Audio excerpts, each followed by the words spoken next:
Okay, for more on this, Nader Hashemi, director of the Center of Middle East Studies at the University of Denver, joins me now for more. Nader, thanks so much for joining us here at TRT World. Now, it seems like the authorities in Tehran are in damage control mode. Do you think that not having internet will stop people from going out in the streets? Well, I think the idea behind shutting down the internet is to prevent immediate social and political mobilization of Iranian citizens who will be marking the 40th day after the mass killing of protesters. So I think that's very much the plan to deal with the immediate fear of citizens rallying together to protest the policies of the Islamic Republic.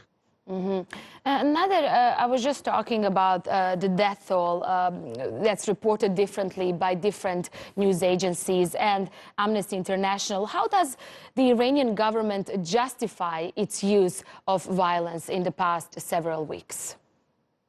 Well, it does what all authoritarian regimes typically do when they're faced with a crisis of legitimacy and widespread popular discontent. They blame it on outsiders. They blame it on foreign conspiracies. They deflect attention away from their own corrupt, incompetent rule.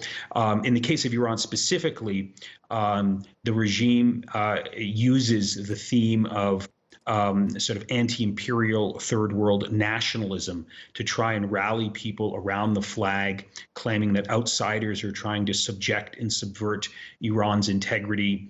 And these protests have nothing to do with government policy, but they all have to do with secret machinations and policies that have been hatched in the United States, Israel, and Saudi Arabia. So that's broadly the narrative that the Islamic Republic uses to justify its repression and its internal policies. But is this narrative still the same?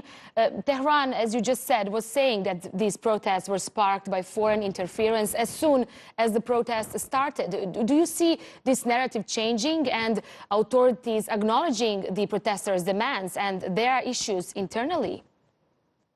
No, you're right. The initial sort of narrative was the one that you just stated, but given the scale and the depth and the breadth of the violence that Iran experienced last month, the senior officials had to acknowledge that many innocent people were killed in these protests. The regime has deemed these innocent protesters martyrs, and it has been announced that they should be financially compensated. So, the regime is playing a very delicate balancing act. It knows that there's widespread discontent.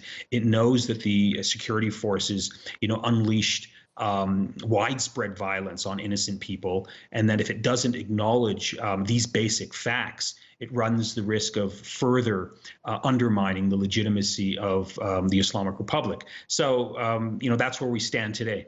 Nader, what can the international community do when it comes to the situation in Iran? Do you see any of the international superpowers standing on the side with protesters and siding with them and their demands? Well, officially, the United States under Donald Trump claims that it's supporting the people of Iran, but no one seriously takes that claim at face value.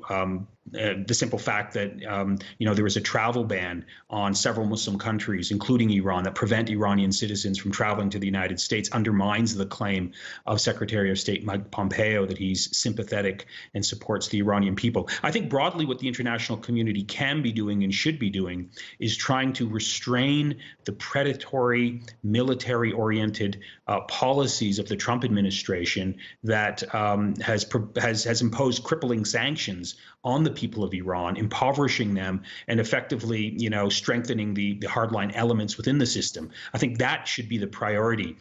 In other words, getting back to the Iran nuclear agreement, allowing the Iranian middle class to be able to make a decent living, and that will, I think, provide opportunities for the forces of democracy to organize and reconstitute themselves. But under this current policy by the Trump administration, I think this is a disaster, and it's only strengthened the Islamic Republic. It really hasn't undermined it in any significant way.